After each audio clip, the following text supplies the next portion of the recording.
मात करून दाखवण्याची जी क्षमता आहे ना आपल्यामध्ये, तेवढी या शहरातल्या मुलांमध्ये तेवढी असू शकत नाही. एका खेड्यावरच्या मुलाचं आणि शेतकऱ्याच्या मुलाचं आयुष्य हे काय असतं हे मी आणि तुम्ही जे जाणू शकतात तेवढं कोणी जाणू शकत नाही. 100% मी तुम्हाला सांगतो, तुमच्या गुरुवर्यांना विचारण्याच्या आधी जेव्हा कांदे लागवडीचा टाइम येतो आपल्याकडे, तेव्हा ही पटसंख्या बऱ्यापैकीच कमी राहत असेल. बऱ्यापैकीच आपल्या आईवडील रावण्या करतात आपल्या की भाऊ मजूर मिळत नाही, ओळे का उठून देत नाही, पण घरी थांबून जा. बरीच क्वांटिटी मध्ये आपले फरक पडतो. रावण्या करतात आपले आई वडील, आपल्या पोटात गुळून येतात की जाऊ देत, करून घेऊ 2 दिवसाचा अभ्यास नंतर आपण. अशा पार्श्वभूमीत तुम्ही मुलं. परंतु याचा अर्थ असा नाहीये की आपली परिस्थिती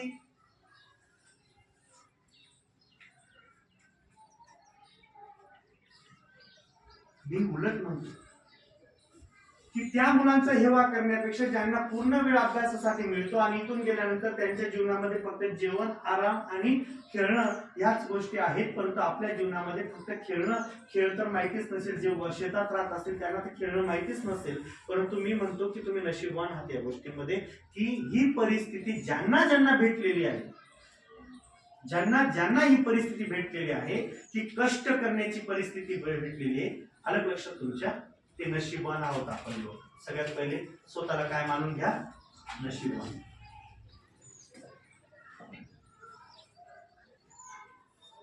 बदलून टाकायचा इतिहास,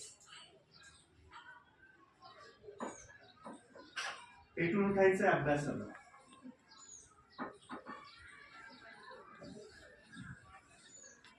तुम्ही कोणापेक्षा कमी नाही, सगळ्यात महत्वाची गोष्ट.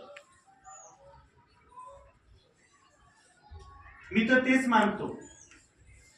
शेतामध्ये काम करता करता शिक्षण घेतलं, अनेक संकल्पना. आज तुमचे गुरुवर्य, आज गणिताचं पुस्तक तुमच्या समोर आहे, या ठिकाणी तुम्हाला जीवापाठ शिकवतात. आम्हालाही शिकवलं, आमच्याही गुरुवर्यांनी भरपूर आमच्यासाठी जीव काढला.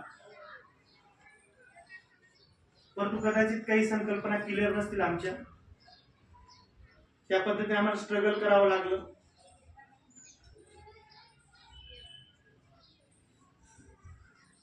व्हायचं ना, काहीतरी व्हायचं ना यार, बदलायची नाही ही परिस्थिती, बदलून टाकायची.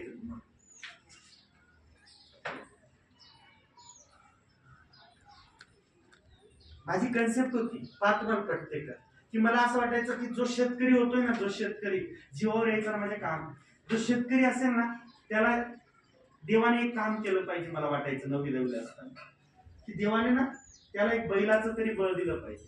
किती?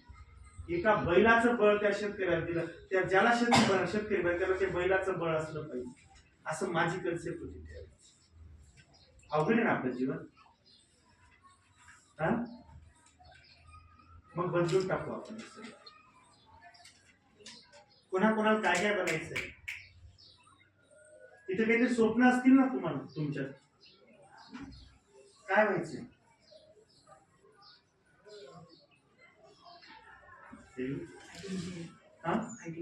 Wow, IT engineer.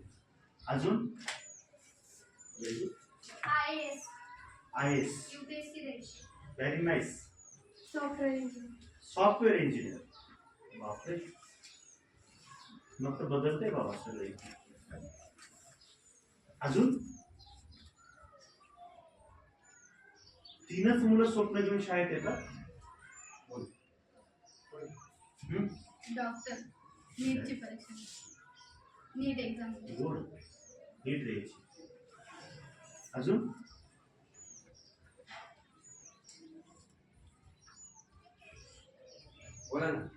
बोला काय. बघा, तुम्हाला सगळ्यात पहिले सांगितलं मी, तुमच्यातलं डिस्टन्स का कमी केलं माहितीये का, की तुम्हाला असं वाटेल बाबा मालेगावातून आले हे सर, बरोबर आहे की नाही, हे काहीतरी वेगळे असतील आपल्यापेक्षा.